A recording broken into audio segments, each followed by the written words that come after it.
Hello, everyone. Thanks for tuning in to Love Reunion, where we talk about real life, real talk, love, relationships, and real life situations. I am your host, Lovely Cat, and thanks for tuning in on this wonderful Wednesday night. All right, guys, so tonight's topic, we're going to talk about dealing with an ex. Now, this topic is also one of the interesting topics because dealing with an ex and you're going into or you're in a new relationship can cause complications. And one complication it could cause is because the ex is really not over you. The relationship didn't end on a mutual basis, and some exes feel like they have to have some kind of closure. Which to me, closure is not, I know a lot of women feel like when they're out of a relationship, they need that extra closure because it's, it didn't end the way they wanted it to end. But what's the extra words of closure? What does that really change?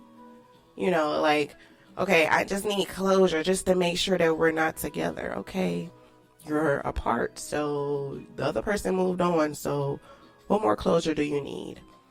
But most of the time when ex do that, they just want to see if they still have a chance, or if that person that they were broken up with still have feelings enough in order to try to make it work. That's what that whole closure thing is about.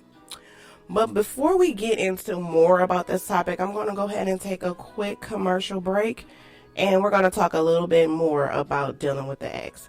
So you will hear from me after this quick commercial break. Okay, you guys, thank you for tuning back in to Love Reunion. Okay, so tonight's topic is dealing with the ex.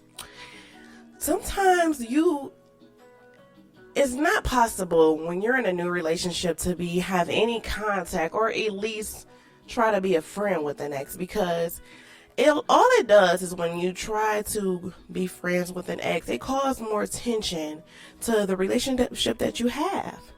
Because think of it like this. Okay, your ex is calling you and texting you and you're in a new relationship, and the significant other why are you still interacting with them?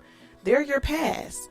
You should be able to move on instead of interacting. What possibly him or her has to talk about that we can't talk about? And then it brings unnecessary friction into the relationship because the significant other that you're with probably thinking you're holding on to your past.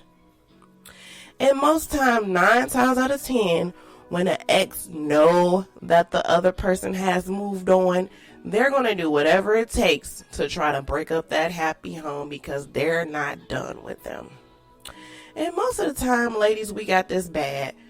When our ex moves on and the ex looks better than you, oh my goodness, that's when they come in and they try to terrorize the relationship they're in because of the fact that the person has moved on and they're happy with somebody else. And it's mainly a competition thing too, that most women, because like I said, everything that I talk about, I actually been in situations like this, so I know what exes as far as women are capable of doing to try to break up the happy home.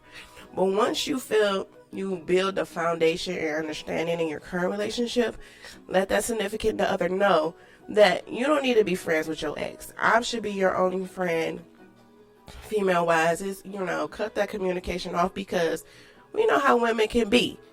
They can use that sympathy and try to draw the person back in once they know that the relationship is going.